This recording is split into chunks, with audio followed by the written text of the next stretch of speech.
And Keith, let's go. So here we are. We're going. Actually, I asked if we get the show on the road, and Keith said yes. So here we are. It's a few minutes before 1 o'clock, and the show is entitled No Marathon Live because today would have been the day of the Detroit Free Press Marathon, which was canceled due to recent events in the news. And so it's the first Free Press Marathon I've missed in quite some time. I pushed my reservation from this year over to next year, which they let you do. And so in honor of that, I'm wearing the shirt I probably would have worn. I often wear my Miami Marathon shirt when I run the Free Press Marathon. It helps me think warmer. Would have been a cold day to run a marathon. And by the way, with the race starting around 8 o'clock in the morning, 8 o'clock or 7 o'clock? But either way, it starts pretty early in the morning. If I was done by now, which is possible, it starts at 7. I'd still be limping my way home. So, but yeah, I kind of cut back on the training because I knew I wasn't going to be running. So here we are. Any more Viper rides? El Flaco Trayero? I could be mispronouncing. I'm sure I am. I'm going to do one this week. Had some issues this past week where I couldn't get out. It's supposed to rain tomorrow, but I'm hoping Tuesday or Wednesday. I'm setting it up, so there will be some Viper ride video coming up shortly. So Jeopardy 4100 checking in from Anchorage, Alaska. Anchorage, of course, beautiful city there along the coast. My good friend John Cedar is an attorney in Anchorage, although he spends a lot of time running around out in the outdoors, playing with the moose and the big old fish. Rafe Garrett, hello from Long Island, New York. Well, hello to you too, my friend. Sarah Callahan, hello, happy Sunday. Charles Black, hello from Flaming Gorge, Utah. A town I've never heard of until now, or a place I've never heard of until now, but I don't think I'll forget that. Flaming Gorge, Utah. Tina Burgess, 86 degrees in Fort Myers, Florida. People in Florida love to tell you how warm it is there because right now in Michigan it's 52 degrees and overcast. It rained overnight, so everything was a little damp this morning. Dixie Champagne, hi y'all from unincorporated Gwinnett County, or is it Gwinnett County? Of course, down south it could be anything, right? Michael Bates, hello from West Bend, Wisconsin. Wait, West Bend, Wisconsin, got South Bend, Indiana. Do we have an East Bend or a North Bend out there? I'm sure we do. David C. Allen, good day from Eagle, Idaho. I've mentioned before, we do have an Eagle, Michigan, very, very small town along 96. Or 69, sorry. Easy to get those two confused. And Indiana, South Bend. Hello from South Bend, Indiana. So we got South Bend, Indiana, and West Bend, Wisconsin. There you go. Wild Bill 57 says, you're live even before my phone alarm went off. I'm not sure what you got your phone alarm set to, but I occasionally do start a few minutes before 1 o'clock. I got everything set up. I appear to have no technical issues. And my thinking is if I try to go live early and it doesn't work, I don't feel as bad if I got to reboot and start over because I'm still on time. Samama Mohammed, hello from Chicago. Lovely town, Chicago. Been there many times. Right around the corner as you go around the bottom of Lake Michigan from across Indiana and from southwestern Michigan. Science Girl, howdy from Fort Worth, Texas. And how else do you say hello from Fort Worth but howdy? Scotty Beam, ho. Oh, Frank Monofusco, hi from Wallingford, Connecticut. New Creature in Christ, hi from Dallas, Georgia. I love those towns that are in the wrong states. It's okay. You know, I lived in Birmingham, Michigan for years. When I went to law school, I mentioned I'm from Birmingham. They said, oh, if you talk to Ron, another guy in the class is from Alabama. I go, no, Birmingham, Michigan. They go, what? I always forget there's Birminghams in other places, including one in England. So 2000 MCR says hello from the United States of America. There you go. It says it all, doesn't it? But I'm glad everybody checks. And I'm fascinated by this stuff. Anchorage is 31 degrees and snowing right now. And that's the thing is winter is right around the corner. Michigan, of course, has two peninsulas, the lower and the upper. And the upper peninsula got snow this past week. I saw photographs of it. And I mean, it's going to happen, right? There's nothing we can do about it. But I know people out there who enjoy the fall, who enjoy the winter. You can do that. My favorite times of the year are summer and then spring and then fall and then winter. But I live in Michigan, so I put up with it. So, Bill Van Ram, wrong state. I'm from Brisbane, California. That's the wrong country, my friend. Not wrong, but you know what I'm saying. Brian Ekdahl, is it getting time to put the car cover on the Viper, put it in the garage until next year? It's getting close. It's getting close. I'm hoping to take it out at least once, maybe twice this upcoming week. We're looking at, I'll tell you what the 10-day forecast is right now. The 10-day forecast calls for 50s, 57 Wednesday, 68 on Thursday, 64 on Friday, and then 51 Saturday. So 50s and 60s, that's great driving weather as long as it's dry. So, and then I will winterize the Viper and put it away. I got a warm place to park it, so it doesn't need to be winterized that much, but it's going to be put in a spot where it won't be moving very often, other than simply to roll it around and keep those tires from getting flat spots. Uploader 9, I'm next to a beautiful Fraser. I assume you mean Fraser, Michigan, over on the east side in Macomb County, Macomb County, depends on how to pronounce it. It's Macomb, but I like to say Macomb. Sounds funnier. Dan DeClerc, I button up my toys on November 1st. You must be in part of the country that does not get snow, because in Michigan you can get snow as early as September, and southeastern Michigan not usually till October, but you gotta always be fluid on that. Ron Howell says, hi, Steve, from the greatest barbecue city in the world, Kansas City. I know some other places would like to quibble with you about that. I've been to Memphis and had some very good barbecue in Memphis on Beale Street, but I'll admit I've never tried the barbecue in KC, so that's probably worth looking into, and I will one of these days. Dan DeClerc, Milford, Michigan. Milford's a beautiful town. I've mentioned my metal detecting adventures, and Milford, about 10 or 15 years ago now, well, more than that actually, 15 or 20 years ago now, tore up their downtown sidewalks. And I spent a couple weeks metal detecting the sidewalk tear-outs in Milford, Michigan. I found too many Indian head pennies to count. I found a seated Liberty dime, a seated Liberty quarter.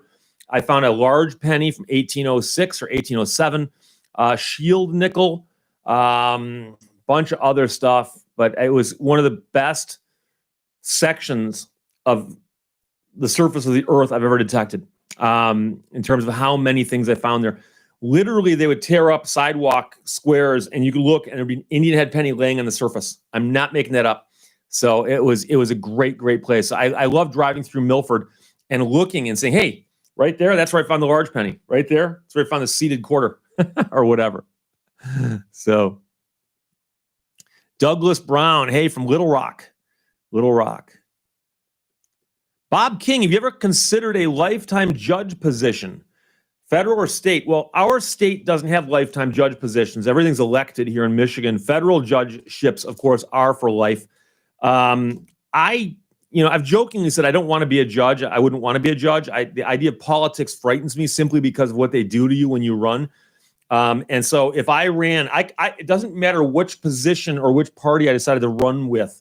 If I said I am invent a party, the Martian Party, okay, and I'm running for Congress, there'd be out-of-state interest groups running ads to trash me immediately on behalf of my opponent. And, I understand that that's what happens, but it would just annoy me. So people have said, well, Steve, what if you got appointed to be a judge, whereas a federal judgeship, you don't ever run for election. You simply go through the confirmation process and you get appointed, and you're appointed for life. That wouldn't be that bad, but I don't think it'd be that fun. I don't know if I'd want to be a federal judge. I wouldn't want to be a pirate either, but, I wouldn't want to be a federal judge. So, hey, JP's checking in. Hello from sunny and cool Columbia, South Carolina. And Steve mentioned last week that he was on the road. He had just picked himself up a new Jeep and was driving it cross country. JP's got some great adventures, and he obviously loves his Jeeps. So there you go. Donald Whittemore, Vegas here, baby. Hey, it stays there too, right? Hey, you, says I lived a few years in Milford, New Hampshire. Okay, Richard R. says, did Ben sleep in today? Now, I will tell you that when I took the screen grab for the thumbnail, I thought Ben was in a spot that's a little too hard to see, so I moved him slightly. I'm reasonably certain he's visible. But I'm going to tell you right now, I shot a video. It'll go up 9 o'clock tomorrow morning, which is the most obscure place I've put him in a long time. And I realized you could only see him if I moved a certain way. And I only did it like twice in the entire video, 3 times in the entire video. So I actually did take a screen grab of it and put it at the end of the video just to prove he's there. He's on the set. He's always there. And he's there right now.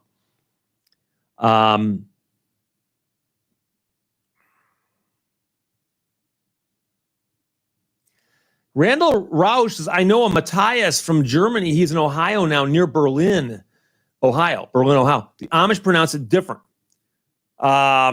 Do they don't say the TH as a thus on like Matthias, do they? I don't know. I'm pretty certain in German it's Matthias, but I could be wrong. Matthias is the one who sent me the postcard of the Bismarck. Let's see if I can do that without the glare. There we go. Shortly after she was launched, but before her guns were mounted, the Bismarck, of course, the big German battleship. I read a book about her not too long ago. Scotty Beam, hi. Uploader 9, okay, got to go. Heading to Troy, Michigan. See you all there. Okay, there you go, my friend. We enjoyed you while you were here, as short as the time may have been. Dixie Champagne says, I could run as the Pastafarian candidate. Yeah, I wore the Pastafarian shirt on camera a couple days ago, I think. I always lose track, and I know some of you know this, but I shoot the videos, and I stagger them, so I shoot 2 a day and 2 go up a day. So what happens is, when I shoot 2 videos today, the first video goes up at noon, the second video goes up at 9 o'clock tomorrow morning. And that way I've always got the first one the next day ready to go in case I have an emergency or something. And then I shoot the 2 videos, and that's how I do that. So it works out. James Reese, hi from Cincinnati. Thanks for checking in, my friend. Cincinnati, of course, is the airport that you fly into that's in Kentucky. I believe that's how it works. But it's the Cincinnati airport. And I've driven through Cincinnati a few times, and Cincinnati basically is right up against the river on the other side from Kentucky. So, and of course, Dan Dre says, would rather be shooting the marathon, but just got done with a senior picture session in Cleveland. So, Dan, I assume you're the gentleman who was shooting pictures at the marathon in Windsor last year. And I made a point to hand you a business card because he told me you'd be there. And then you shot a bunch of pictures, which I saw later online. And as I'm running towards you, you can see me reaching into my pocket and pulling out a business card. And I miss that. I really do miss that. I'm really, really, I really do miss the fun and camaraderie of the marathon. Yeah, D. McGee says the commander of the Bismarck insisted it was a he, not a she. And I know what you're saying. And of course, we're talking about Lindemann. And that is what he said. But the question is, once a ship has been christened, does the captain of the ship actually get to make changes like that, including such things of a nautical nature regarding the gender of a ship? So, but I'm familiar with that because that popped up in the book also. I'm sure I offended him, but he went down with the ship. So, JFC Junior 01. Hi, Steve from Manchester, New Hampshire. Finally awake to see you live. Is it hard for you to get up by 1 o'clock in the afternoon in Manchester? That's East Coast, isn't it? Although I'm joking. You could have some kind of issues with respect to like working overnights or something. And by the way, I did that. I worked radio station overnights. Ooh, I never got used to it. I could not get used to it. A good lawyer always. There's a business card right there. And I know where there's a pen. The pen's back here, but I have to move a bunch of knickknacks to get to it. But there's my business card. As many of you know, it's got the lion with the sword. Very, very similar to the Finnish hockey team. Quite similar. Valerie Rogers says, I didn't know ships had a gender. Yes, they do. Yes, they do. And this is one of those weird things. But, in the French language, many things have genders, which make no sense to me. Because they'll say le or la. And if JP is still here, he can explain this to us. But you'll discover that, a purse might be masculine, but a pencil might be feminine. And there's no logic to it. Zero logic to it. So, but ships have always been referred to as she or her. And it's just an old tradition that goes back a million years with ships. But the captain of the Bismarck did tell people when he was talking to them that he asked his men to refer to the Bismarck as a he. And he thought that was appropriate due to the ship's size and fearsome character. So, Jimmy L., welcome from Springfield, Tennessee. Matthias says your pronunciation of Matthias is 80% okay. Matthias. I'd love to know what the other 20% is. Greg Stiles, you're going to winterize the Viper. Winterizing the Viper is putting it indoors. It'll be stored indoors. Austin Benesh, Steve, are you a watch guy? I have a very nice watch. And I have on the set the box it came in, but it's buried underneath a bunch of stuff behind me. But my watch is a Breitling, for those of you who don't know. I get asked that from time to time. It's recognizable by the 3 subdials. And it's similar to the watch that Jerry Seinfeld wears on Seinfeld. Although I was wearing mine before his show hit the air, I think. Also, Gordon Ramsay wears a Breitling, but it's not the same as mine. And also, the guy from Bar Rescue, John Taffer, he wears a Breitling also. I always like the way they look. They're very, very nice watches. It's a self-winding watch, meaning that it's got no batteries. And if you wear it every day and just move your hands around, the watch winds itself. So if you think I'm talking too much with my hands, I'm actually winding my watch on the one hand. On the other hand, no. Matthias is better pronounced when you say the I like an E. Matthias? Matthias? Really? Huh. Okay, I did not know that.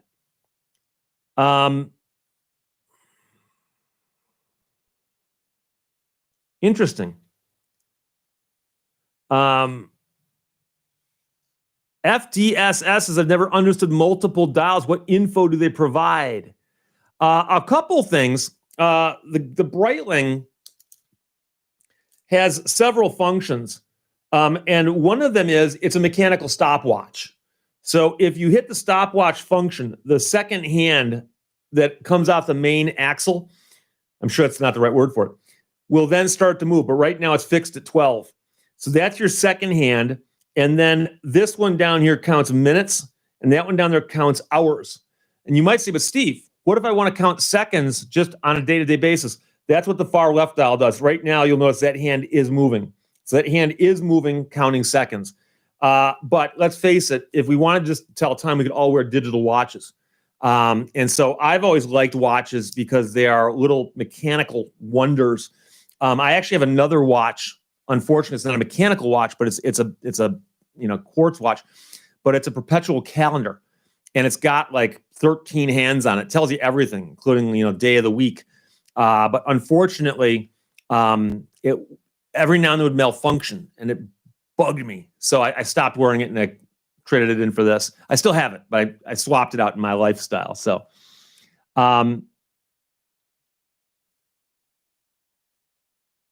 okay. Valerie Rogers is talking your hands could also denote Italian heritage. That's what they say. Of course, the problem is I'm of Finnish descent, and Finlanders are notoriously introverted. And so I am an absolute conundrum because I'm an apparently extroverted Finn. In many respects of my life, I'm not really an extrovert, but I am comfortable speaking in public, which is something a lot of Finns are not. So Ghost Shadow. Hello and good morning, Steve Lehto. And good morning to you, Ghost Shadow. Rafe Garrett mentions the Breitling Super Ocean. Yeah, Breitling makes a bunch of other watches. The Breitling, this is called a Breitling Navitimer. And a Navitimer is one of their older series of watches. The Breitling Navitimer is actually designed for pilots. They refer to it as a slide rule watch because it actually has a slide rule and this outer dial does turn. You can do calculations with it. And they've had a watch that looks like this every single year for the last 60 or 70 years. And all they do is they slightly update the face of it, tiny little bit each year for style. And then they've got a couple other styles of watches, but they have a variety, and they even have women's watches. But I don't know many women who like them because they're very big and complicated. Big, complicated watches are more of a guy thing than they are of a woman thing. Song Yardbird, love my Movado museum dial watch. I'm not familiar with it.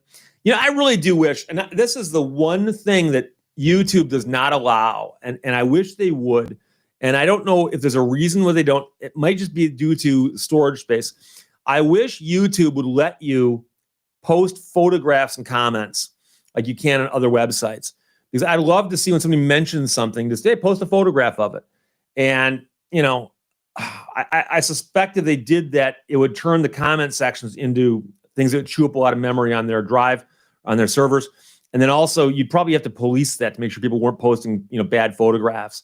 But Dixie Champagne says those three things are called complications. That's another name for them. Complications are pretty much anything that complicates the watch. So if you think about a typical watch, really only needs to have two hands if it's an analog watch.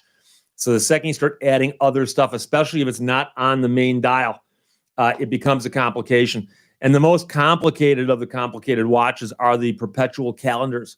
Because a perpetual calendar watch, if it does things like track the year, it has to factor in a leap year for February 29th once every 4 years. And there was a problem, of course, because I think it was 2000 should have been a leap year, but wasn't because it needed to make a fix to the calendar. So that happens from time to time if you count millennia as time. So, Ian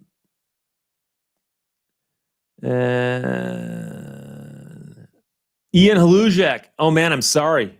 I'm late, Steve. No problem. Mindbend uses a cell as a watch. ZKR, cell phones make watches obsolete. The difference is I can look like this to get the time. Depends on where your phone is. So right now I've got my phone in front of me, so I can glance at my phone to see the time. But if my phone is clipped to my belt, where it often is, like when I'm out mountain biking or running, I'd have to pull it out and look at it. So I do like having the time on my wrist, one wrist or the other. But, what are you going to do? Road Wrench, I watched some of your older videos. Are you thinking about regrowing the beard? I did the video about a week and a half ago where I did the Lehto's Law Roulette, where it was clips over the entire life of the channel. And there was one summer where I grew a beard. And I'd never grown one before. I didn't even know I honestly didn't know if I could. And I did, but back then I was only making one video a week. So I had one or two videos where I had a really scruffy thing going on. And I don't know how I'd look for the 3 or 4 weeks it would take to grow in. I think it would look bad. But I wasn't a big fan of the beard. I really wasn't. So I doubt it. I doubt it. Michael, JE2, hello from Minnesota. I love your videos. Well, thank you. I'm glad you did. I'm glad you said hello. Sandy Barnes, hi from Newfoundland. I know it's not Newfoundland. That's what Americans tend to say. James Reese, my wife talks with her hands. They move around more than yours, if you can believe that. And is she talking fast while she's doing it? FDSS is the digital clock in my car increasingly runs fast, and I'm not sure how to fix it. So I just hit it with my phone, so I won't always be worried about the time. HID, HID, yeah. I said hit, but it's HID. Yeah, no, that's funny. I've got a digital alarm clock that I bought years ago, and I just use it as the main clock that I have in my bedroom. And for some odd reason, it runs fast. And I tended to check my various timepieces against my phone because I know that's relatively accurate. But like as I'm looking right now, I've mentioned before that my iPad got fast because it's no longer hooked to the internet. And my laptop here is within a minute of this. But every now and then I'll notice after a few months that my digital clock in my bedroom has gotten fast by 5 or 6 minutes. And it's funny. I mean, I actually know a guy. I knew a guy who's his name was Lenny. And attorneys in southeastern Michigan. I don't know if any of you guys watch my thing here, but a bunch of my friends will know who I'm talking about. But there's a guy named Lenny, and he passed away a few years ago. One of the most entertaining lawyers, one of the nicest guys you'd ever meet. And Lenny had an art collection and a watch collection. Every time I saw him, he'd have a different, beautiful watch on. Hey, Lenny, let me see your watch. Let me see your watch. He'd show me his watch.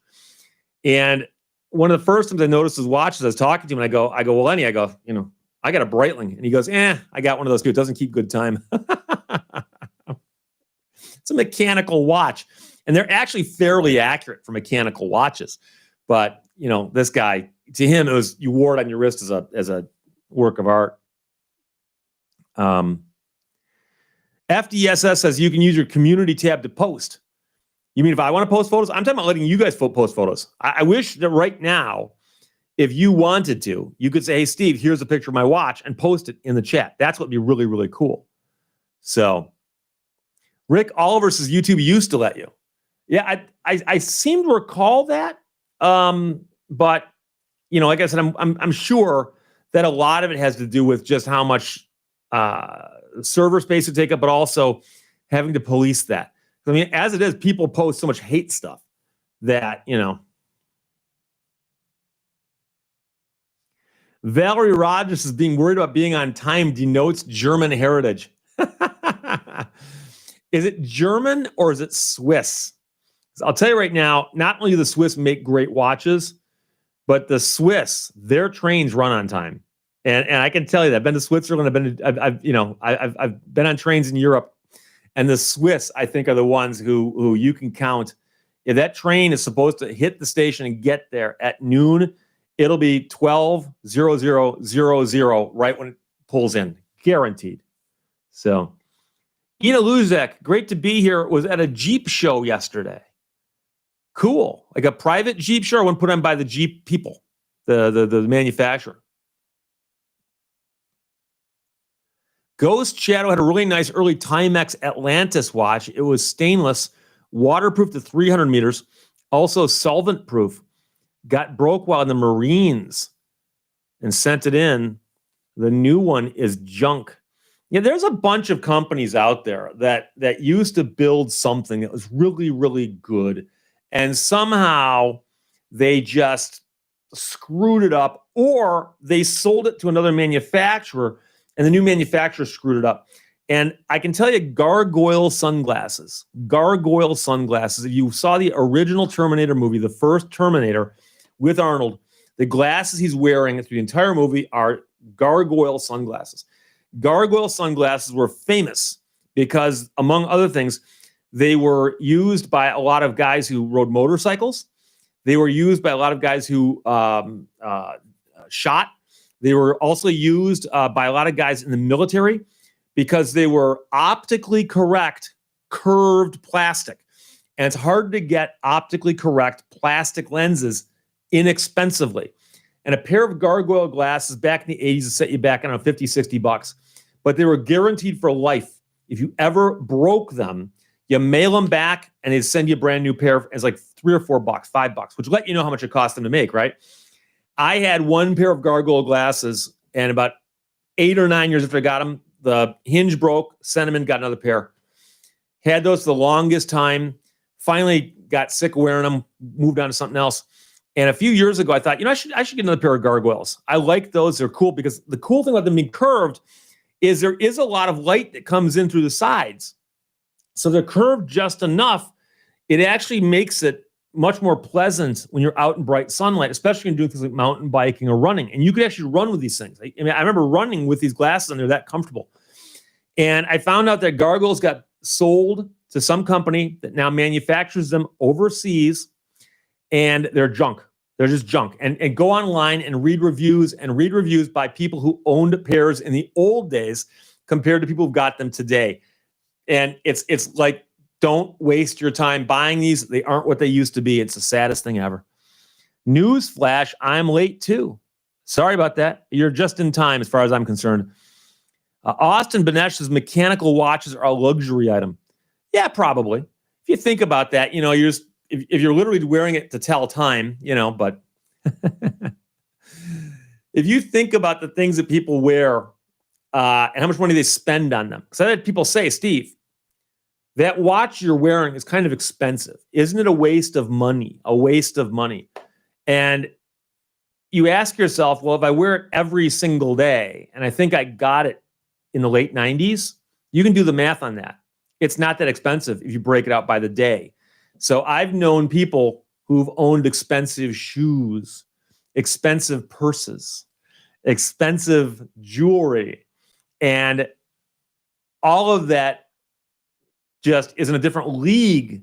Especially if you look at how much it costs for each day they actually wear it, compared to a watch I wear every single day.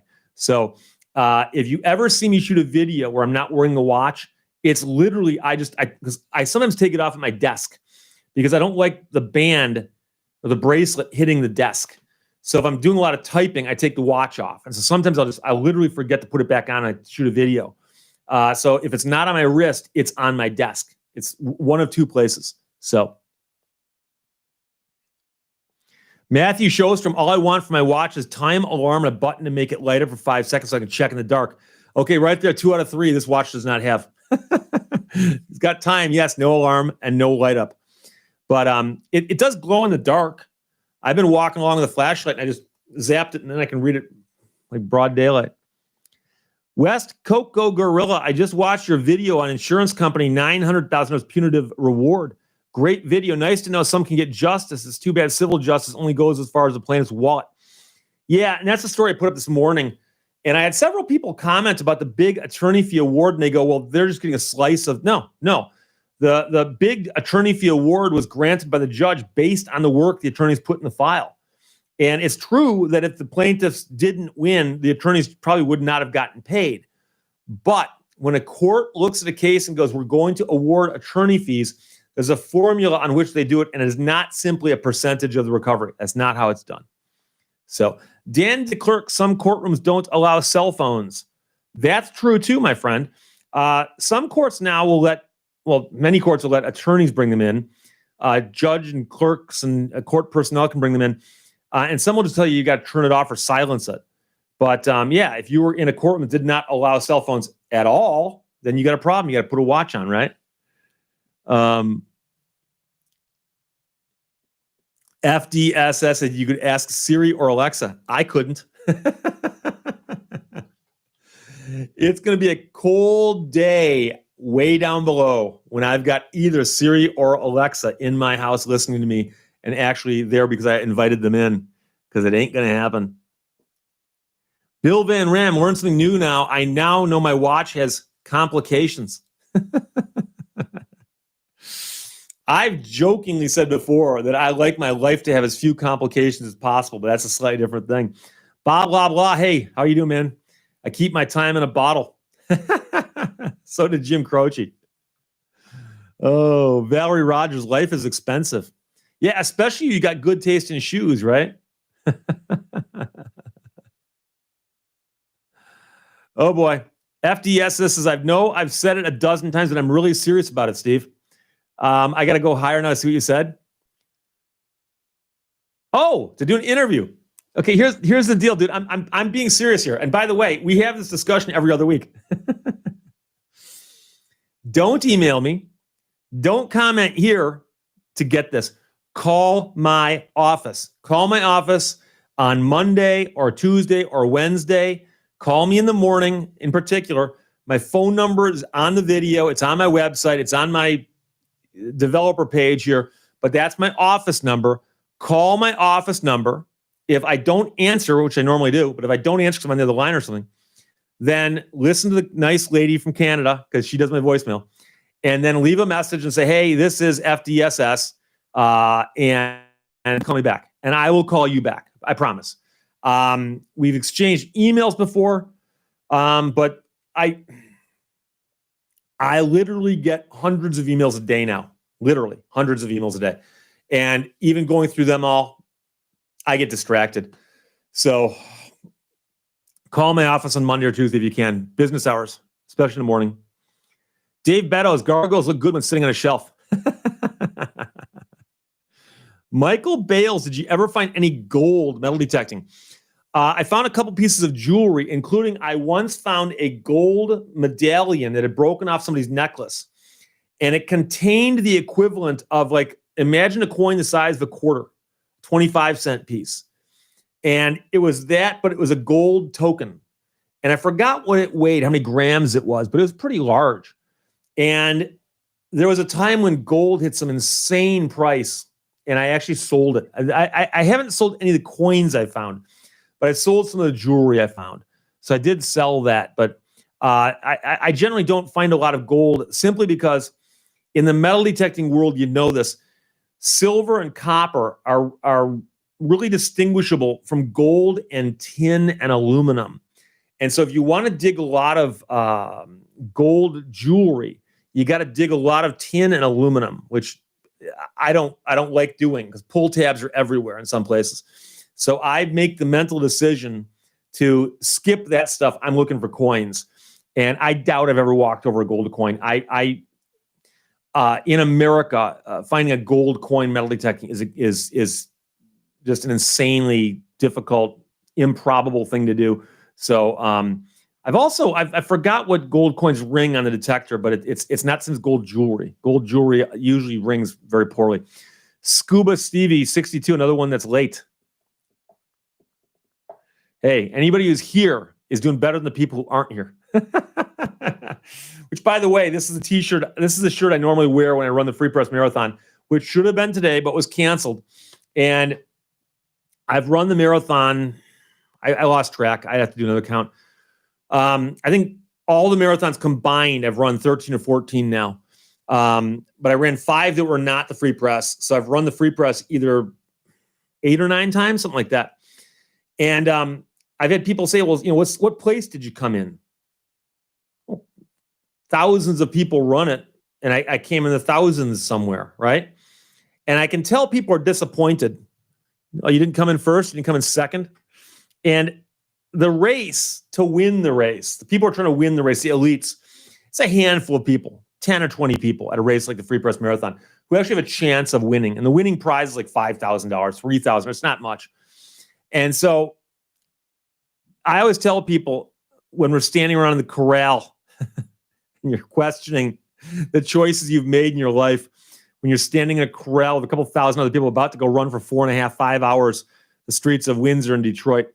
And I always say, you got to remember one thing. You beat everyone who's not here this morning, because there are thousands of people, millions of people who are not running that morning in Michigan. You beat every one of them. And I don't care what anybody says, So you got to get yourself in the right mindset. You're not there to win the race. You're there to finish the marathon. Valerie Rogers suggests that life is expensive. It can be. Ask Jim. So Brighton does not keep good time. Well, no, they keep good time. They just don't keep as good time as a quartz watch. I mean, quartz watches are like a fraction of a second every year, and a Breitling might be off by a couple seconds a year, that kind of thing. It's not that much. I very rarely have to ever correct my Breitling. In fact, so I don't worry about it.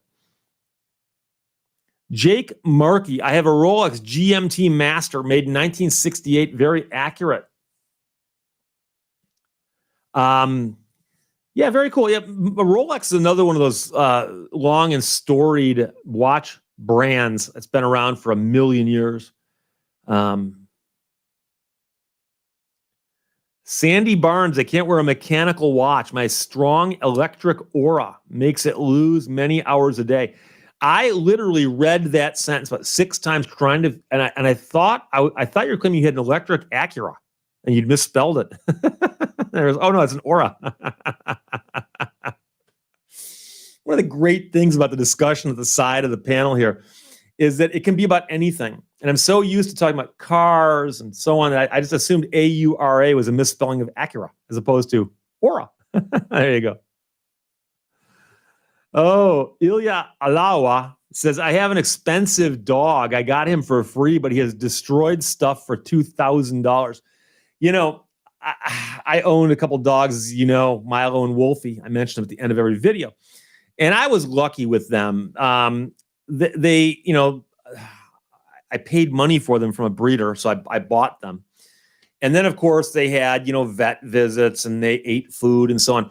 They didn't destroy a lot of stuff, though. They went through their share of chew toys and things of that nature. And they also didn't have that many health problems. But I know people who've had dogs that needed surgery or multiple surgeries. And, back surgery in a human probably costs a lot more than it does in a dog, but I've heard of dog surgeries that cost, $3,000, $5,000, $7,000. And suddenly you're like, oh my, that is an expensive dog now all of a sudden. And that's one of the problems with buying an animal, owning an animal, is if you're going to take care of it, you may wind up in a situation like that somewhere down the road. So, Gordon Kilna. Hello, Steve from Milton, Florida. Thanks for checking in. Where's Milton, Florida? That's one I have not heard of yet. Song Yardbird, I wear my sunglasses at night so I can watch you weave, then breathe your storylines. A little Corey Hart there for you. David C. Allen purchases Omega Seamaster in 1970, still keeping good time. 50 years later, that's pretty good. Omega, of course, another one of the storied brands. I think they're pretty well known because I think there's, aren't they the ones who are affiliated with 007 in some of the movies? And I think they also, with the Olympics, Omega keeping time. So, Rafe Garrett, I have a 26-year-old Tag Heuer, cheaper than a new Apple Watch. Would be every 2 years over the same period of time. Yeah. I know people who've got Apple Watches. I've seen them. I understand them, but they've just never quite, I don't know why. I just never quite got it for me. And the one thing about it is I like some of the functions of the Apple Watch, but I don't know. For me to put it on my wrist, it's got to really do it for me. Yeah. Song Yardbird, I love Apple products, but the watch is ugly. Bill Van Ram, running a marathon in Detroit, do you have to be faster than a speeding bullet? No, it's you're doing it in a herd. You take a pack of thousands of people and you're running in a large group. And even by the end of the race, you're still running with other people. It just depends on how fast you run it and so on. But yeah. And it's surprising. Almost any city, they can lay out a marathon course and make it interesting. The Free Press Marathon runs through one or two bad areas. There's about, I can think of 2 miles of stretch out towards Indian Village and coming back from Indian Village.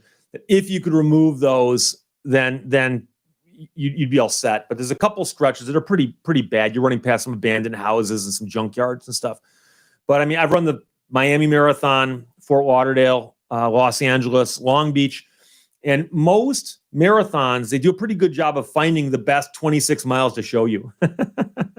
So I've never felt like not safe in a marathon, not just the groups of people, but they often have all the police out lining the streets and blocking off the cross streets and so on. I actually make a point of thanking every single cop I see because they're out there on a Sunday morning. I'm sure they're getting paid, but I don't care. If you have a job and they drag you into work at 7:00 on a Sunday morning and make you stand there for 5 hours, 6 hours, so some joker like me can go running by. I was going, thank you, sir. Thank you, ma'am. Every single one of them. And usually they're very, hey, you're welcome. Thank you. And I've actually seen them, they're out, applauding people. Come on, you're looking great. You're looking good. And it's cool. It's really cool because it is a big community event, not just for the runners, but the people who watch and the organizers, everybody. So, Salazar Art Nation, I dig that Canadian mug. I assume you mean that Canadian mug right there. The Canadian mug was sent to me, by the way, by, I believe, the Canadian Robot Lady, who's not here today, by the way. She sent me a note and apologized. She's got some stuff she's working on, could not make it today. So she'll be back probably next weekend. So Retired Butcher Boy reminds us it was a Timex watch that takes a licking and keeps on ticking. There was a time when demonstration commercials were all the rage. There was a time when some lawnmower company lined up like 50 lawnmowers on the 50-yard line, and they all pulled in the first, and then they moved, and like one of them failed to start in the first pull, that kind of thing. And or the master lock, where the guy fires at it and causes it to explode, but it stays locked, that kind of thing. Those are the good old days of advertising. Daniel Kester, how is the Canadian robot lady? She's doing very well. I communicated with her. She sent me a note last night and said, "Hey, Steve, I apologize. Let everyone know I cannot be there tomorrow. I wish I could be, but I can't." So,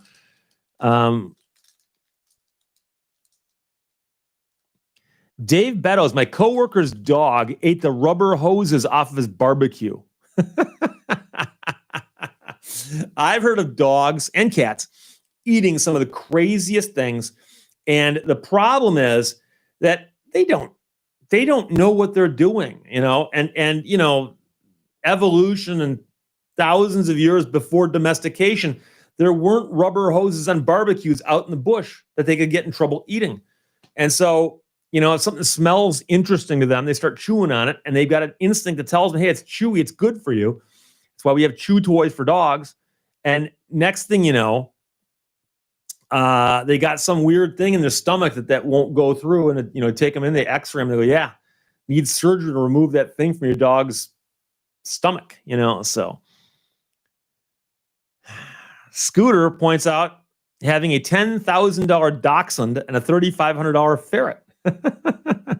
I suspect that's not what that dog cost brand new. That's what the dog cost in maintenance, as we say. None your business dares to go there. Every time my girlfriend complains about a high vet bill for her cats, I tell her new kittens are free. And that's something that adults who know each other very, very well can say. You cannot tell that to your child. You cannot tell that to your child. You'll scar your child for life. Daniel Kester has fish and birds. Fish and birds. You've always got to be careful about the animals you have. Make sure that they can coexist, right? So if you've got a fish, as long as you don't have birds that'll get at your fish, you'll be fine.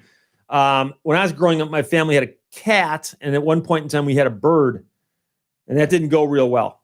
The cat would look at that bird cage up on a stand and go, I think I can knock that down. And he could. Didn't go well. JP reminds us that Corey Hart is from Montreal. Doesn't surprise me. I seem to recall that. The one-hit wonder. Although I think Corey Hart was at Hart. Just ripping on you for no reason. Valerie Rogers. I have a watch from World War II, Bulova. Brand name, got it when my grandmother died. Yeah, Bulova is another one of the old school watches. They're very, very well known for being accurate. In fact, wasn't it the Bulova Accutron? Wasn't that one of their watches? But Bulova is one of those companies that was well known as a quality watch in the old school days. So, Lawrence Taylor, is the chat lagging? I'm not seeing any of the comments he is talking about. No, I'm lagging. Believe it or not, I stopped the scroll here because somebody commented on something interesting, and I simply got way behind. So people were commenting below me, and so on. Prawn Star says, Explorer Lair like the Lincoln Lair. And as some of you might know, I have a Ford Explorer. I've got two of them. I've got an 02 and I've got a 2019. So I could be like the Lincoln Lawyer, which is a movie and of course a book. JP, have you heard anything good or bad from the likes of Carvana or Vroom on selling a used car? I'm about to sell my 2018 Jeep to Vroom. I have not. I've heard a lot of people talking about Carvana as a way to buy a car. And the whole point is that they've tried to eliminate all of the hassle from car buying to the point where you can go online, look at it, like it, fall in love with it, have it delivered, and then if you turns out you don't like it, there's some return process. I'm not sure how convoluted that is. But presumably, if they give you a price you like and there's nothing hidden in the purchase agreement, take their money. I mean, let me know how it goes. You'll be the first one, as far as I know. The first person that I actually know, that is. So,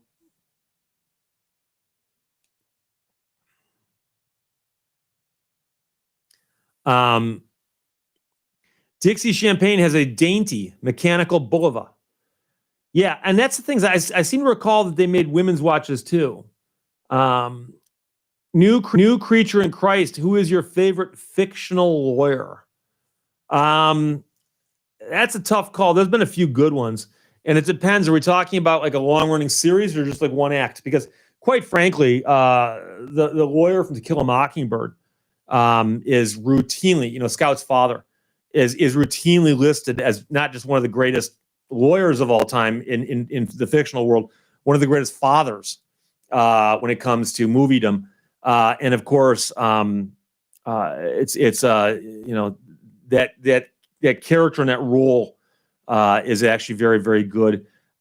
It's hard to say, because like Perry Mason, for instance, is just too over the top, and I get it, but it didn't quite do it for me. Bill Van Ram, have you ever been to Goodwood? No, I have not.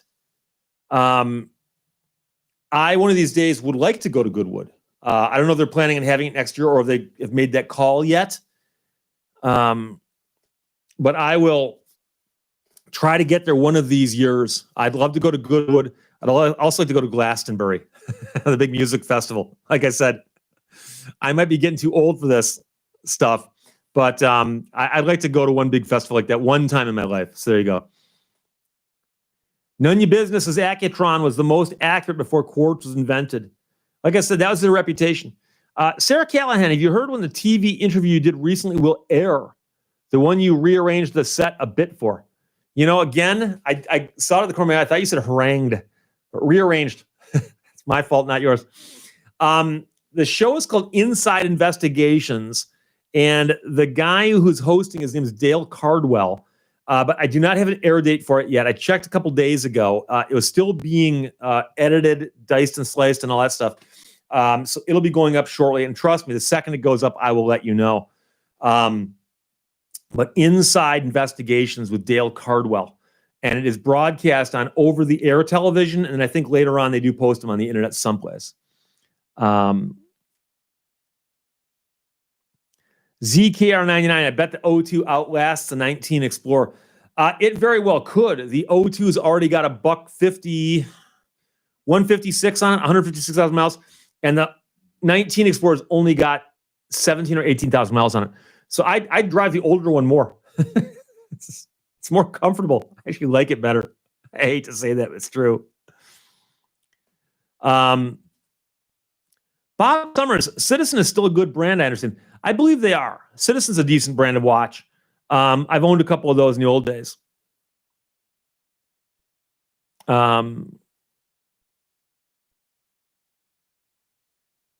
So, Dan DeClerc, I'd like to go to the Isle of Man. The Isle of Man, you're referring there, of course, to is the time trials, the motorcycle races. And the Isle of Man is a little island. It's an English island, but it's a little island, and there's a town out there, a really cool road that goes around. And every year they do motorcycle races there where guys are driving at insane speeds on roads that were not designed for those speeds. And it's one of those things where if you do it right, you can go really, really fast and have a lot of fun. And if you make a mistake, you find yourself rocketing off in the wrong direction without your bike. And guys get killed out there. I've seen some of the most mind-blowing videos of those races. And that'd be a fun thing to watch also. It's kind of like going to hydroplane races. I've been to the hydroplane races in Detroit, the Gold Cup and so on, unlimited hydroplanes, where they're run with either huge jet engines, or in the old days, they ran them with the Allison aircraft engines. One of the loudest things on earth you'll ever hear is an unlimited hydroplane. And going to watch those, it's a blast. But those things aren't as dangerous as the motorcycles. But those guys are inside. They take the cockpit out of a fighter jet and build it in there to protect the guys, because those boats will routinely go airborne, flip end over end, or slam upside down.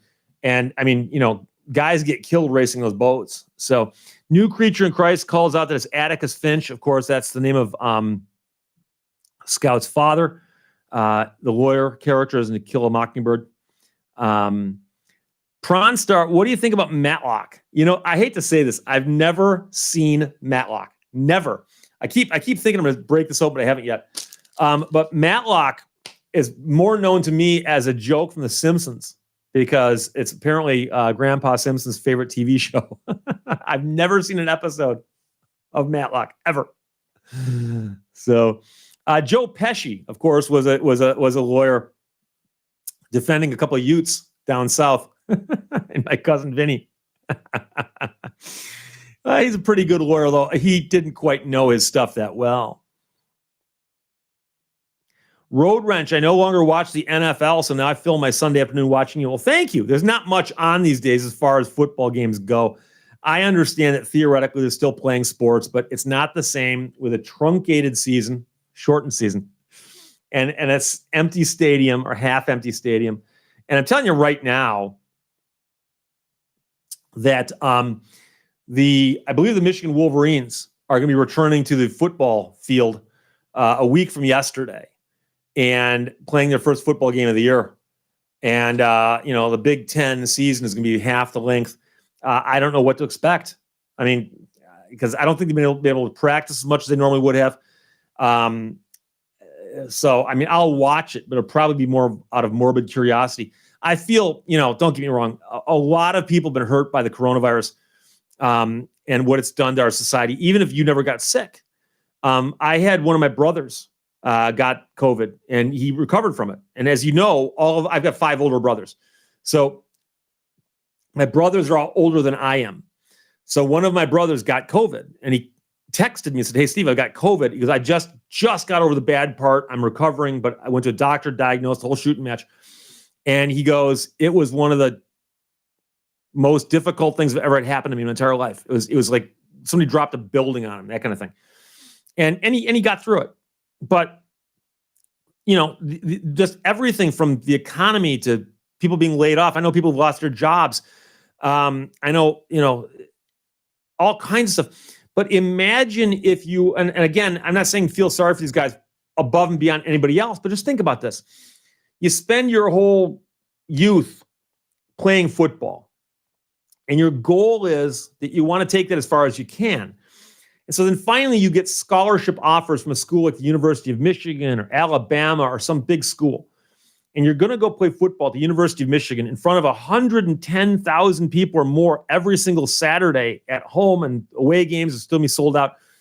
And there's a good chance you'll at least be on the radar of NFL scouts. They'll see you. And you get there and all of a sudden COVID hits. Like I said, I'm not saying feel sorrier for them than anybody else, but it's just, it affects everybody. And it's just crazy.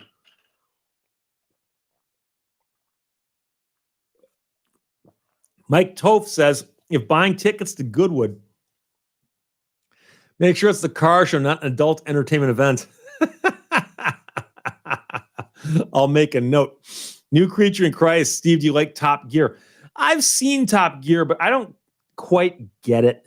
I apologize. I know a lot of people like Top Gear, but I like the guys. They seem interesting to me, but it's one of those things where I watch it and go, I don't know.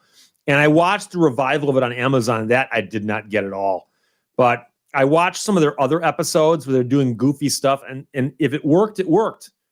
But if it didn't work, I'm like, this to me is not funny. But I don't know. Tony Baloney, thoughts on the new Bronco? I love the new Bronco. I've not seen one in real life. I've not driven one or sat in one, but I've seen photographs of it. And I know they're selling like hotcakes. And so I really like the new Ford Bronco. I think that, car companies that come along once in a while and hit one out of the park, and the Bronco is such a home run. So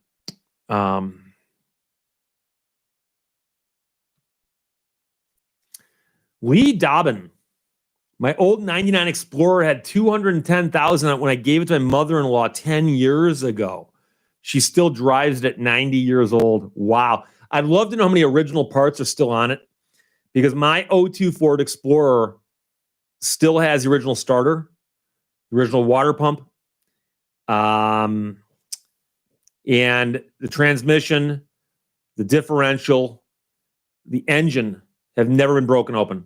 I mean, tune-ups, I had to put an EGR valve in it. The original alternator, I think. So it's crazy. And I know people love to rip on American car companies. And I've done a bunch of videos recently about bad things happening at Ford. But I've had great luck with Ford Explorers. Great luck with Ford Explorers. So it's hard for me to say anything bad about a Ford Explorer. But I've had wonderful luck with them. Every single one of them. Blah, blah, blah. Will we ever see the Finnish flag again? Where is the Finnish flag? Thank you for asking, my friend. I got the Finnish flag right here. So I'll put that there, pursuant to request, temporarily. But I'll move it again later. That's the Michigan flag on the other side. And I know some of you guys have been with me since day one and know everything I'm about to tell you, but I'll tell you again that, let's do this. Uh-oh.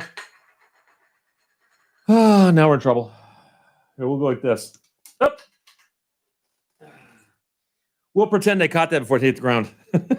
So I'm now offending everybody across Europe. We'll do that. Okay, there we go. This is the flag of Michigan. And you should know that there are 4 animals on here. There's a moose, there's an elk, there's an eagle, and there's a man standing right there. And it says E pluribus unum across top, many are one in Latin, which of course appears in all the American coinage as well. And this seal is a direct ripoff, complete plagiarization of the Great Seal of the Hudson Bay Fur Company, which is a big deal in 1835 when they came up with this. So then, along with the dancing elk and the dancing moose, you've got the man who's carrying what is either a staff, could possibly be a musket, we don't know. Across the shield, it says tubor, which is Latin for I will defend. And then across the bottom in Latin, it says, Si queris peninsulam amenum circumspice, which translates into, if you seek a pleasant peninsula, look about you. And you should know that this Great Seal, which is on the flag, is slightly different than the Great Seal that you'll see when you are in court, for instance, and they've got the Great Seal on the wall. Because across the bottom, you'll usually see in Roman numerals 1835. And Michigan became a state in 1837. And the reason is that Michigan held its constitutional convention in 1835, adopted the state seal at that moment in time, applied for statehood, and didn't get it for 2 years because of the Toledo War. So, but that's everything you need to know about the Michigan flag or fun with flags. So we'll straighten this mess out later. But blah, blah, blah asked, and I had to go and do that. So James Reese, hypothetically, would you be a lawyer for a Pinto rear end class action case if it were now? Hypothetically. Yeah, I don't generally do class actions, although I've done a few in the past, but not in a while. But that's a tough question to answer. There have been some class actions similar to that in the last few years, but I don't do class work. It just gets away from me trying to help individual consumers. The Finnish flag is in Steve's logo, Song Yardbird points out. And yes, she's correct. This, by the way, I mentioned in a video, is the postcards I had made that I can address to people. So anytime people do write to me and mail me something, if I have a return address, I will send you back a postcard thanking you to let you know that I got your letter. But the logo, which is done by my dear friend Jane Chaika, is the outline of this microphone, and then she stylized the grill into a Finnish flag, and it's blue and white as an homage to the Finnish flag. So that's the logo right there. So there you go. Jeopardy 4100 says, don't call the Isle of Man English. They're very independent. But they're not an independent nation, are they? That's like saying don't call Floridians Americans because they're independent. I mean, well, are they or aren't they?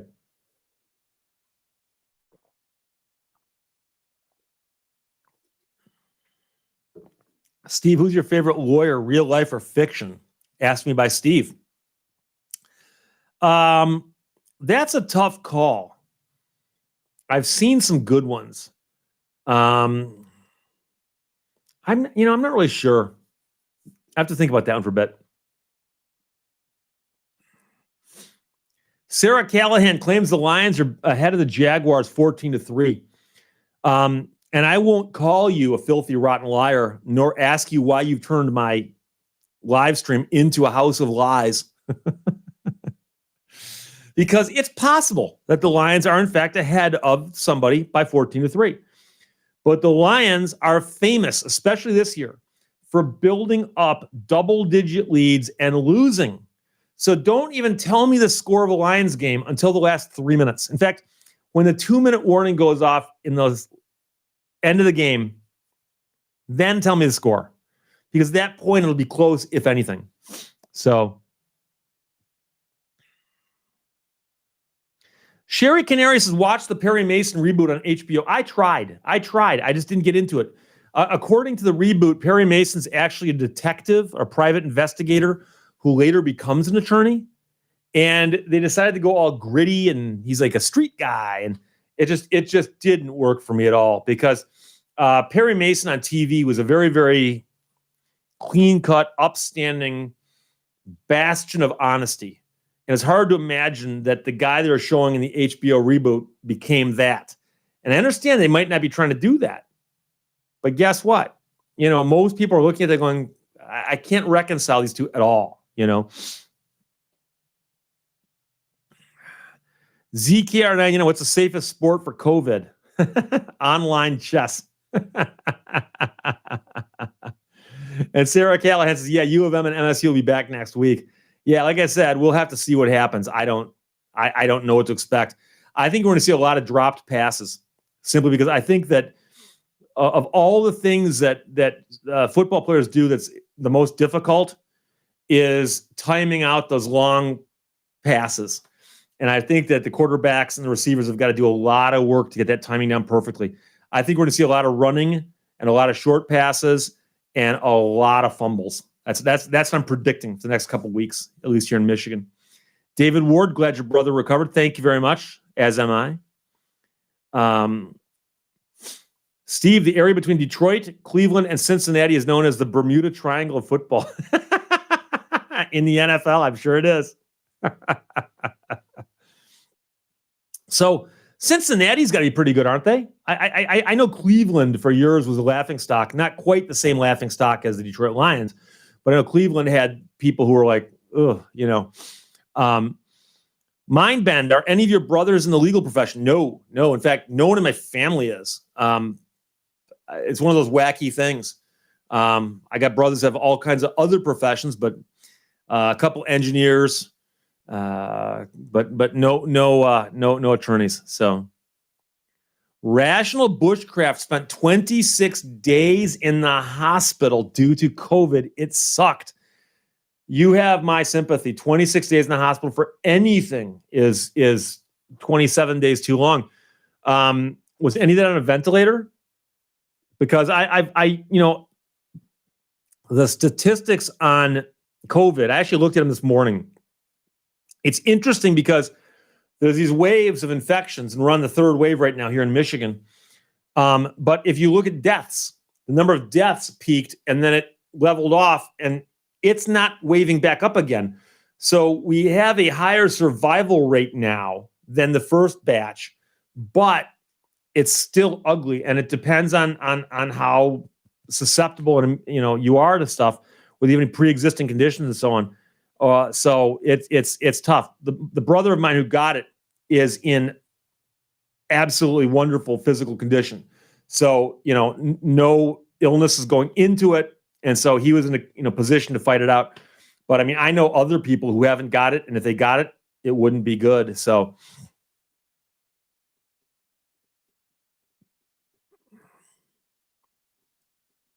Dan DeClerc, safest competition, shooting at each other? Or D. Wood, ever heard of Les Stoutaher? The name does not ring a bell. I grew up about a mile from his shop, built some famous hydroplanes, including a jet. No. I know a little bit about hydroplane racing and boat racing, including the boat racing going back to the Gar Wood era. But that's like pre-World War II. And there's some interesting Michigan history to boat racing, like Chris Craft and so on. But I don't know much about the hydroplane builders, the guys who construct those things. It's got to be a whole science. There's got to be a lot of science and money to that. Kevin Thomas, have you covered the controversy involving B is for Build and the seizure of his Eleanor Mustang project? No, I have not. And I'm vaguely familiar with it, but I'd have to take a deeper look at it. I'm curious if Leonard French has covered it because he does more intellectual property stuff than I do. And the people who owned the rights to that said, you can't do that. And in response, they said, we get to keep your car, which is seemingly an overreach, but I'd have to take a look at it.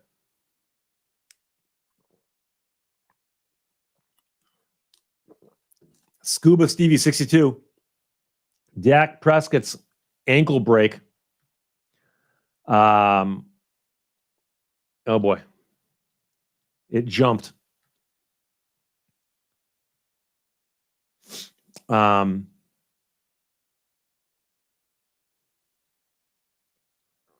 boy.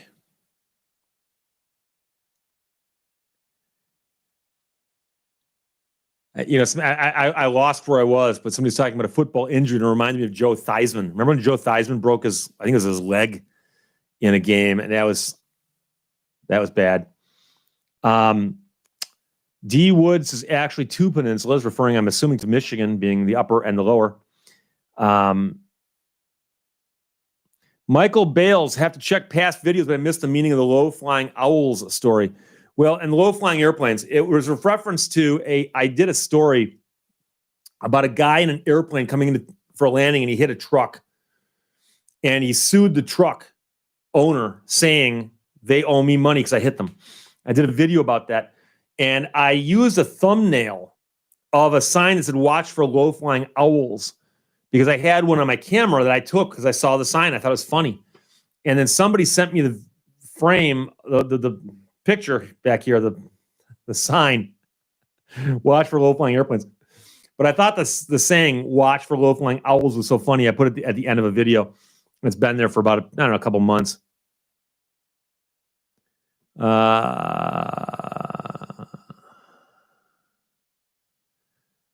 Michael HG, it's not a seal, it's a stag. Yeah, I assume we're joking about the state seal. Lee Dobbin replaced the alternator, U-joints, water pump, serpentine belt, brakes, rotors, and the cam position sensor, and several batteries on the Explorer. Well, that's a lot of work. Mine right now, like I said, the serpentine belt, that's routine maintenance. That's nothing. Brakes and rotors, they're wear items. Cam position sensor, that's deep. So,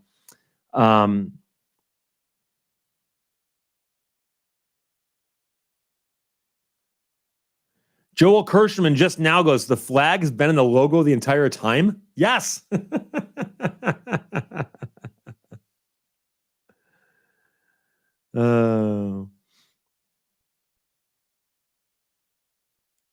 Valerie Rogers, all of these mask mandates are leading to many class action lawsuits across the nation. I have not heard of a single one. I don't doubt it, but I'm not aware of any class action lawsuits regarding mask mandates. So we'll have to see about that.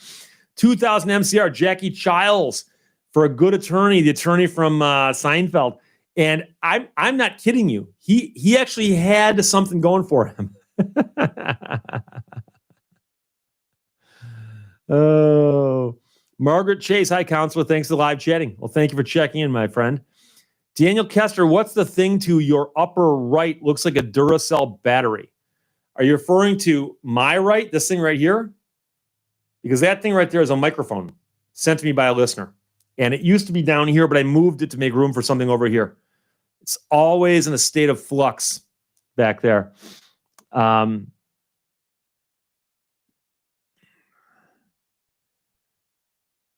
Sub GR77 says, hi, all, checking in from just east of Flint, Michigan.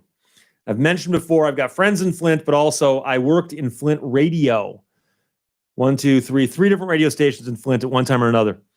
So, Richard Woodling, I should send you a postcard from Cape Town. Yeah, the problem is, and I'll tell you this right now, I get stuff from other countries, but sending postcards to other countries, I'm not sure whether or not they'll make it. I feel bad. A very good friend of mine in Australia sent me some stuff, and I sent him a shirt. He never got it. Never got it. And it might still show up, but it hasn't shown up yet. So, Dave Beto says, during jury duty, I noticed the senior lawyers bowed as they entered and left the courtroom. I've never seen or heard of that. Not in America. And it's interesting because I suspect in other countries you might bow, but in America, Americans have never bowed for anything as far as our greetings go. I can tell you that, Japan, Korea, and so on, they'll often bow as a sign of respect and as a greeting. And so if you take martial arts from an old school instructor, you'll often bow before and after class. And so I'm very familiar with it. I also am a little more aware of watching when people do bow. I catch it. But I've never seen anybody bow. Because the other thing is, when you enter and leave the courtroom, the judge isn't on the bench. So what would you be bowing to? I'm not sure about that. Song Yardbird says, it's a wonderfully clever logo. The artist is a very talented and clever commercial artist. Yes, she is. And it's kind of funny. She's a freelance. I've known her for 40 years almost. And I called her up and said, I'd like to have a logo made for my channel. She goes, what do you want it to do? I said, well, I don't know. I go, you could incorporate things like a microphone or the Finnish flag, or I threw some ideas at her. And she says, give me a couple of days. I'll think about it. And she sent me back over the logo. And I'm like, brilliant. And there are people out there who specialize in doing logos. And there's some famous logos that, some companies spent, $1 million workshopping and studying and focus grouping and whatever. And when I saw that, I'm like, that's perfect. It's perfect, So,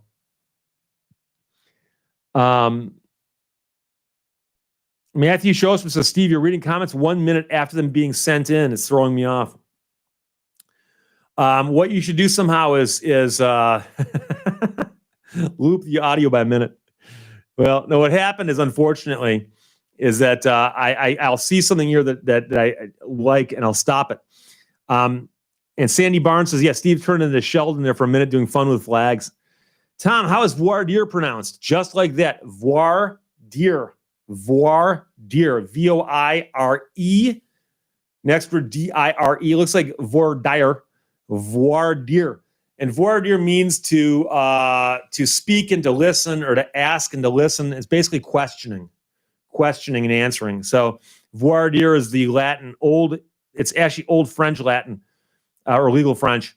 The jury selection, the questioning of the potential jurors. Tom, bow here, sensei. Well, sensei, of course, would be the Japanese word. In Korean, you would not say sensei for Taekwondo. Dave Beto is the courtroom where the bowing is in Canada. That makes complete sense. So I'm pretty certain that in countries that have a monarch of any sort, the bench is somehow representative of the legal authority of the crown, and therefore you owe that certain respect to the crown, and that would make complete sense to me. There you go. Valerie Rogers, you don't know about Southern culture. In which respect?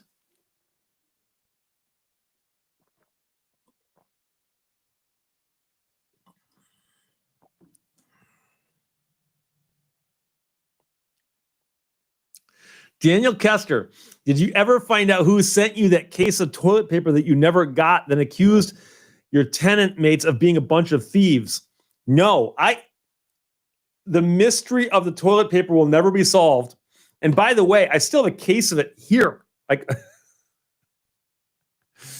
But I wound up getting 2 cases of toilet paper after somebody else claimed they'd sent me toilet paper.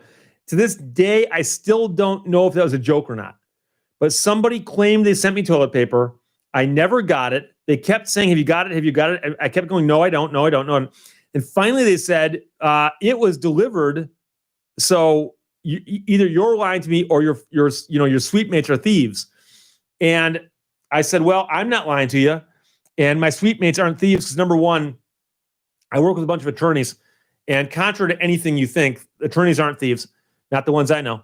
And number two, I said, if you shipped it, can't you just show me the proof that you shipped it? Like some kind of verification, like what day it arrived and who the shipping company was. Because if you told me it was UPS, well, UPS will have a thing indicating where. Like, did someone sign for it? Or is it dropped off? And the person got mad at me for asking for some kind of confirmation. They refused to give me confirmation. And they said, yeah, but you work with a bunch of thieves. So I stopped communicating with them. And I mentioned that story, and I mentioned that story on the. I mentioned the story on a video, and then after that, I had several people send me cases of toilet paper, big industrial size cases of toilet paper.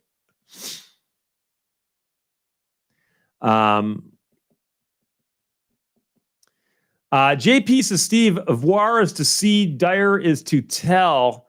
But you're talking about modern French, though, correct?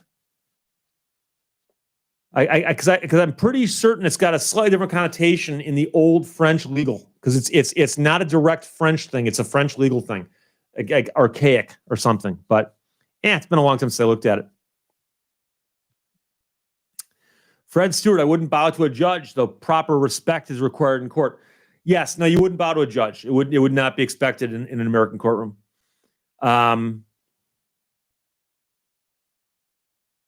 Valerie Rogers is in the South. Bowing your head shows respect, and women make a slight curtsy when leaving a gathering shows respect. Yeah, I guess this. Let's think Gone with the Wind, but it does seem to be a lost thing. Blah, blah, blah. Steve, did you get that $1 million I sent? No. Send it again.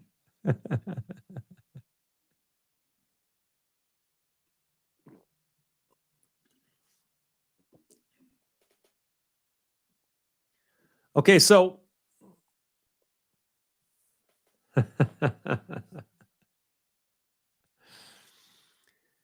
C. Thor Hogg says, pretty sorry of you to jump over my comment. Shows I'm in need. You could have even did a shout out. This doesn't mean anyone would help per se, but at least you could have been compassionate. Unsubscribing. The weird part about it is that I don't see where C. Thor Hogg said anything. What's really interesting is there are people who watch the show and think there's more to it than what you're seeing. And yeah, there's no comments up here by C. Thor Hogg. Huh. But for those of you who don't know this, and you guys have been with me now for about an hour and 24 minutes, I'm going to tell you a little secret. Okay? I'm Steve Lehto. This is a microphone. That's a camera. This is a mouse. And I've got a laptop right here. This is all there is. There's not a producer. There are no writers. There's no assistants, no interns, nobody else in here. I'm all alone in this great big world of ours. So when I'm talking to the camera and skimming down a scroll that's going faster than I can read it, I'm not thinking, ooh, I'm going to skip that person. I'm going to help that person. Oh, I don't like that person. I'm gonna really mess with that guy. I read about half the comments and I glance at them, and once in a while I'll glance something and I'll respond and they strike my fancy. And occasionally I'll see some that don't strike my fancy. And so then once in a while, I'll see one here, like for instance, PrawnStar, Apple or Android. Well, I've always been an Android guy, although there is an iPad right here, but that's the only Apple thing I own. Rick0000 says Garwood Boats of Brant Lake, New York. It's a statement. It's not even a question or a full sentence, but I love Garwood Boats. I know there's a lot of them in New York. So it's a cool thing. Dan DeClerc says, I'm seeing a guy with a legal background talking about random stuff, kind of like a Michigan Seinfeld. It's a show about nothing in particular with a legal bent. I like that.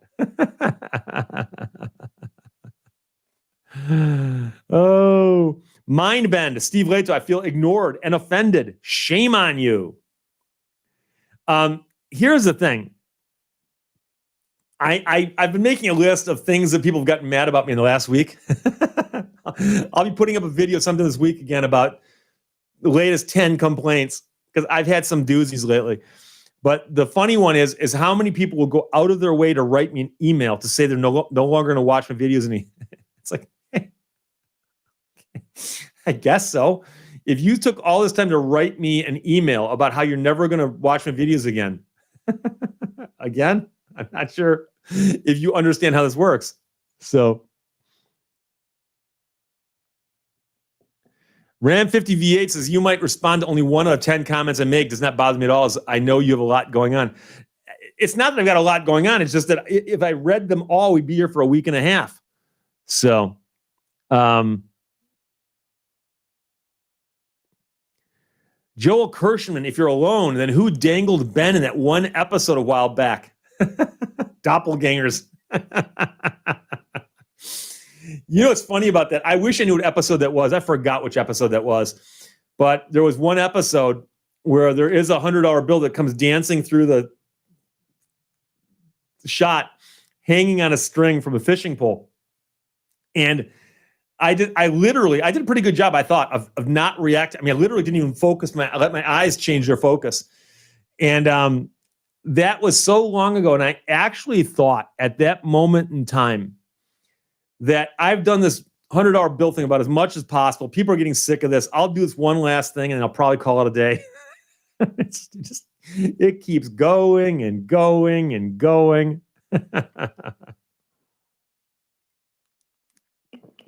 Oh boy.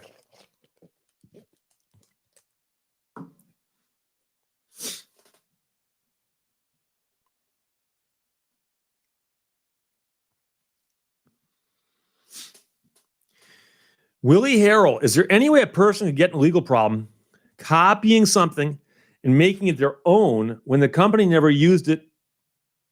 For instance, like an IROC SS Monte Carlo. And I see what you're getting at. And that's a difficult question because we all know there's IROC Camaros, there's IROC Daytonas. I forgot what other kinds of cars they use for the IROC series, but that's International Race of Champions. And one car company would sign a contract to provide cars to this racing series, and they'd send out like 20 identically equipped cars and have the drivers draw them at random in a race to see who's a better driver if the cars were the same. And there was for instance, no SS Monte Carlo IROC. So what if you were to make an IROC SS Monte Carlo? Well, first of all, the question is, are you making it for a commercial purpose or for your own?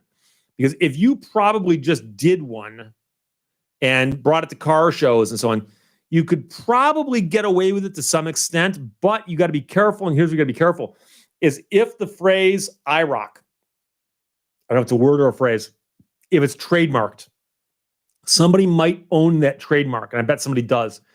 And whoever owns that trademark could come after you the same way that Domino's came after Sam with his pizza car. It's another thing I got to talk about. And so that's an iffy proposition. So you'd have to be very careful. If you actually used the actual IROC, if you actually used that, they could come after you and say, hey, look, that's our trademark. You can't use that. But if you simply did something as an homage to something like that, I'm sure you've probably seen people out there put wings and nose cones and all kinds of things lately. Most of them are hideously ugly. But Dodge owned that, and Plymouth owned the Superbird. But they don't call the modern one a Daytona or the modern one a Superbird. They don't use the words and the names because those are trademarks.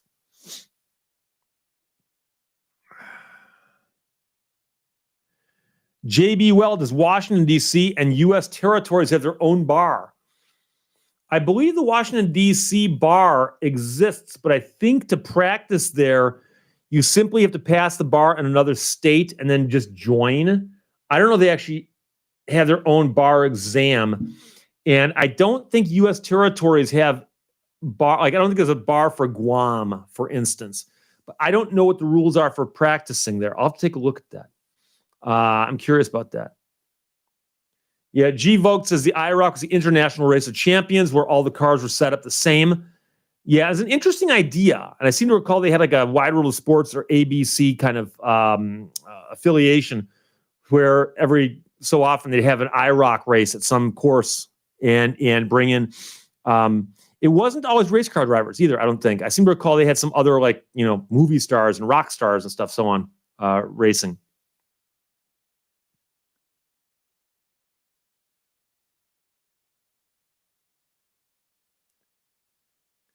JP, DC, exam content. The District of Columbia Bar administers the Uniform Bar Exam given over a 2-day period in February and July. 3 parts exist to the exam. Huh. Okay, well, I guess they do have their own bar exam then. I was under the impression that they were one of the ones that let you take it someplace else, but may have changed. Fuse Man made it. What did I miss? Just kidding. Everything but the last 5 minutes. Tom, getting Steve to respond to your comments is like fishing. You've got to put the comment in the right spot with the right bait and topic. That helps. And like I said, a lot of it's just randomness. Because I stopped the scroll a while back. That's when someone complained about the timing. Because I was reading, there's 2 or 3 comments in a row that I liked, and I wanted to get to them. By the time I finished answering the third one, so much more had gone by. Jeopardy 4100, time for breakfast and more coffee in Anchorage. Have a nice day. Detroit Lions are still winning, but the game is not over. Well, those 2 sentences are redundant. The Detroit Lions are still winning. The game is not over. Okay? The Detroit Lions don't win, so the game must not be over. But hey, it was good having you here. Thank you. Oh, Saul Goodman, how would you handle an inattentive driving ticket? You fight them all, but you go to court and you basically cut a deal. Unless there's literally something that you got busted for that you can prove you didn't do, but that's difficult. Dan DeClerc, why is being an attorney in federal court so much more difficult than lower courts? I assume you mean state courts. I'm not sure that's true everywhere, but I can tell you that in Michigan, for instance, state courts are considered to have laxer standards, meaning that they let the locals in particular, but most attorneys and so on, get by with a little looser standards in federal court. Federal courts don't put up with nonsense. They've got their rules. They've got their guidelines. You do it or you're out. And so most federal courts around here that I've dealt with, my friends have dealt with, it's just a little more serious of a matter. And I know attorneys who go into state courts unprepared. I'll get an adjournment. Don't go to federal court unprepared. Don't do it.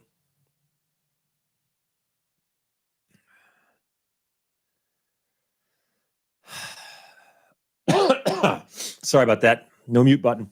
MJC, there was a used car dealer in Madison Heights that had the name Archie Bunker's Clunkers. Oh, Archie Bunker's Junkers. They were sued and had to change their name. I don't think I heard about that. Wouldn't surprise me because Archie Bunker, I'm sure, is owned by whoever created All in the Family.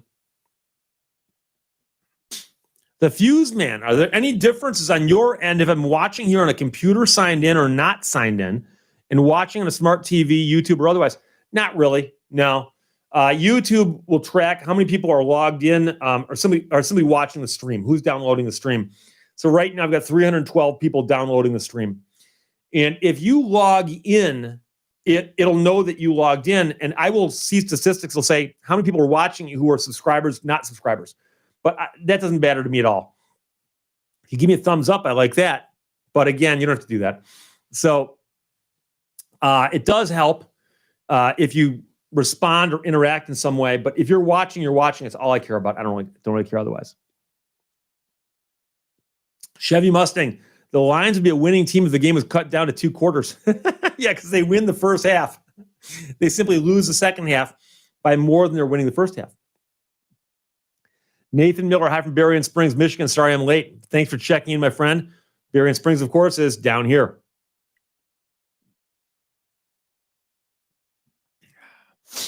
Scuba Stevie 2 says Norman Lear adapted All in the Family. Yeah, one of the shows for which he is very well known. Daniel Kester, have you heard from Johnny Knoxville lately? No, I have not. I think he commented a couple days ago on a video. He's not been here on the weekend. I will send him a note and try to find out what he's up to and why he has not been here. So, I ran out of Gatorade. It's chilly here. It's still 53 degrees outside.